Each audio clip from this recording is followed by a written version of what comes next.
अस्सलाम वालेकुम नाज़रीन, हकीम न्यासम ड्याल आपकी खिदमत में हाज़िर है। आज हम चंद ऐसे हक़ाइक़ आपके सामने पेश करेंगे। सेहत के हवाले से बोले जाने वाले झूठ जो बजाय सेहत में इजाफ़ा करने के वो उल्टा आपको बीमार करते हैं, आपकी बीमारी में इजाफ़ा करते हैं, आपको ज़हनी तौर पे डिस्टर्ब करते हैं। ये झूठ नाम नहाद पढ़े लिखे और मालजीन की तरफ से फैलाए जाते हैं जो यूट्यूब पे अपने व्यूज़ हासिल करने के लिए मुख्तलिफ सोशल मीडिया के जो प्लेटफार्म हैं उन पे अपनी मकबूलियत और व्यूअरशिप बढ़ाने के लिए, अपनी फॉलोअरशिप बढ़ाने के लिए ये गलत बयानी करते हैं, झूठ बोलते हैं और सरासर इल्म तिब के साथ नाइंसाफ़ी के मुर्तकब होते हैं। इससे पहले वीडियो की तरफ चलें। नाजरीन, वो लोग जिन्होंने अभी तक हमारा चैनल सब्सक्राइब नहीं किया या जो चैनल हमारे चैनल पे नए हैं वो चैनल को सब्सक्राइब कर लें और घंटी के बटन को लाजमी दबा लें ताकि आने वाली हर वीडियो हमारी आप तक बर वक्त पहुँच सके। आज हम बात करेंगे तुम्मा, कौड़ तुम्मा, जो तिब में बहुत मुस्तामिल है और उसके जो फ़वाइद, उसके तिब्बी ख़वास जो हैं वो मुस्तनद हैं। इसे हंजल भी कहते हैं, अंदराइन भी कहते हैं और कौड़ तुम्मा, और इसे कालू संत भी कहा जाता है। इसका मिजाज गर्म खुश्क है और ये जिस्म से जो रतूबात होती हैं उनका ख़ात्मा करता है, उनकी तनकी करता है। जितने बलगमी अमराज हैं, जितने सुफरावी मिजाज हैं, उनसे जिस्म को निजात दिलाता है। और ये आम तौर पे हमारे तिबी मरकबात में इस्तेमाल किया जाता है और ऐसे तिबी मरकबात जिनका ताल्लुक दिमागी अमराज से, पेट के अमराज से, बलगमी अमराज जिन्हें हम ये फालज है, लकवा है, दमा है, छाती के अमराज हैं, उनके लिए इसका इस्तेमाल मुस्तनद तरीके से किया जाता है और बड़े बाएतमाद रिज़ल्ट के साथ किया जाता है। और अल्हम्दुलिल्लाह जितने भी हमारे मालजीन हैं वो जानते हैं कि इसका इस्तेमाल इंसानी सेहत के लिए कितना मुफीद है।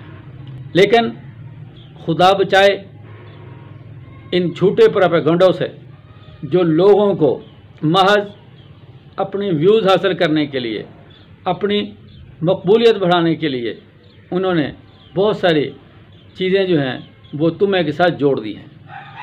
मसलन जो आजकल आम है, हमें बहुत से हमारे मरीज़ जो हैं, मिलने वाले जो हैं, वो आके मतलब में बताते हैं कि जी हमने कहीं सुना है कि अगर तुम्मा काट के उसको हाथ और पाँव के तलवों पे उस पर मालिश की जाए उसकी, और वो मालिश करने से अगर उसकी करवाहट ज़बान तक आ जाए तो आपकी शुगर हमेशा के लिए ख़त्म हो जाती है। इसी तरह कहा जाता है कि जी कौड़ तुम्मे का एक बीज रोज़ाना सुबह खाली पेट खाएं। भले मानसो सिवाय झूठे प्रोपेगेंडे के, झूठ के और लोगों को ट्रक की बत्ती के पीछे लगाने के, इसका नतीजा कुछ भी नहीं है।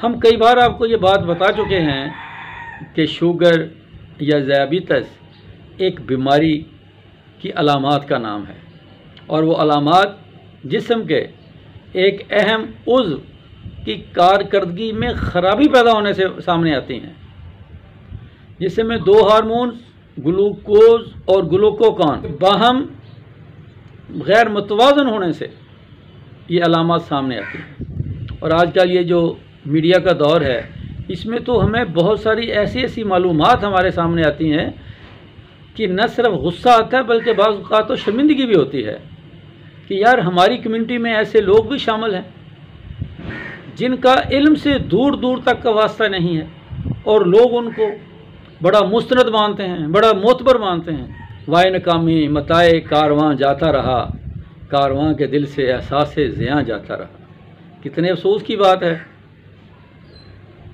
कि लाइल्मी, जहालत, प्रोपेगेंडा और झूठ का प्रचार करने वाले भी आज मोतबर हैं।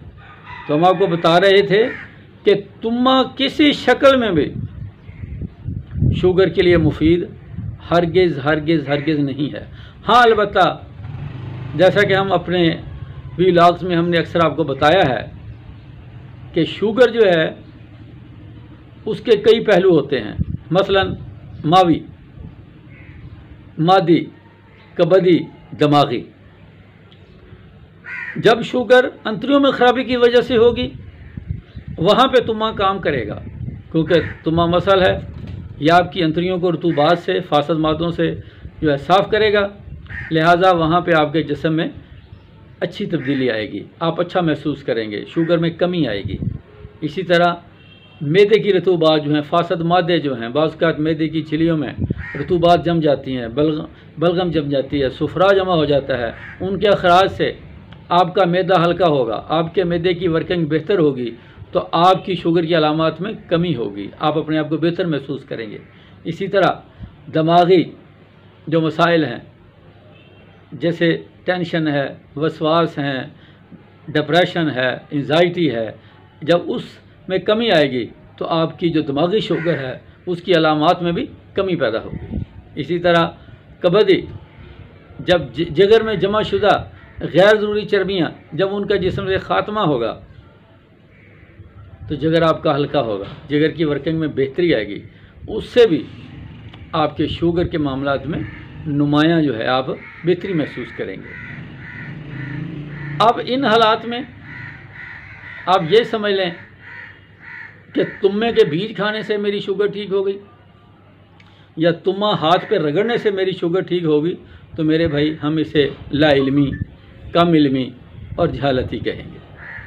तो दोस्तों, हम अक्सर अपने व्लॉग में ये कहते हैं, अपनी मज़ामीन में, अपनी तहरीरों में हम लिखते हैं कि सुने सुनाए टोटके, जिसे हम सेल्फ मेडिकेशन कहते हैं, इतने लोग तो बीमारियों से बीमार नहीं हो रहे जितने लोग गलत दवाओं का इंतखाब करके और इस्तेमाल करके अपने आप पे बीमारियां मुसल्लत कर रहे हैं। हर आदमी का शौक़ अपना होता है, हर आदमी की पसंद अपनी होती है, उसकी तबई मिजाज अपना होता है। इसी तरह हम जो चीज़ें इस्तेमाल करते हैं वो ग़िज़ा की शक्ल में हो या दवा की शक्ल में हो, उनका भी अपना मिजाज होता है, अपनी तबीयत होती है। हमारी गुजारिश यही है कि आप अपनी जिस्मानी ज़रूरियात के तहत ऐसी दवाएं, ऐसी ग़िज़ाएँ इस्तेमाल करें जो आपके मिजाज से मुवाफ़क़त रखती हों, जो आपकी तबीयत से मुताबिकत रखती हों। तो इंशाअल्लाह आपकी ग़िज़ा ही दवा और यही दवा आपकी शिफा बन जाए।